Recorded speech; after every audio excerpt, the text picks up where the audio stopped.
तर आज मी आंघोळ करायचं थोडंसं अवॉइड केलं होतं, कॅन्सल केलं होतं, पण नंतर मला आंघोळ करावी लागली. तर सगळ्यात पहिल्यांदा इथं माईला अंडा इथे उकडून दिला आणि नंतर मला बाकीचे भरपूर सारे काम होते. मिस्टर सकाळीच गेले होते लवकर, त्यांना डब्याला मॅगी इथे करून दिली होती, माझी आंघोळ करायची राहिली होती. तर पहिल्यांदा तोंड इथे धुतलं, चहा बनवला, सगळ्यांना चहा इथे दिला आणि मग नंतर कळालं आम्हाला, म्हणजे मला तर माहीतच नव्हतं, आईला आणि आम्हाला त्यांना बी माहीत नव्हतं की आज नागदेवी आहेत म्हणून.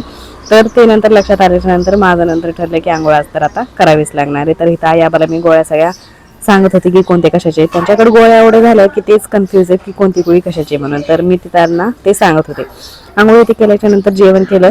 रात्रीचा सगळा स्वयंपाक होता, मुळ्याची भाजी, बेसन, भाकरी आणि नंतर आईच्या डोक्याला लावायची होती मेहंदी. तर त्यांचे भरपूर सारे केसांना पांढरे झालेले आहेत आणि रात्रीही बनवायला होतं. आम्ही 6:30-7 वाजता आम्ही नागदेवाची तयारी करायला लागलो होतो.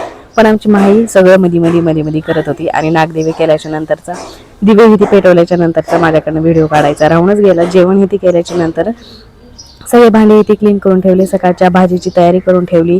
शेंगदाण्याचं कूट नव्हतं तर शेंगदाणे भाजून ते करून ठेवलं, सगळी भाजी कट करून ठेवली. तर असा होता आजचा आपला दिवस. आणि हो, नागदेवी केल्याच्या नंतर काजळ धरायचं असतं तर ते पण धरलं होतं. आता सगळेजण काजळ लावूयात. तर चला मग, बाय बाय.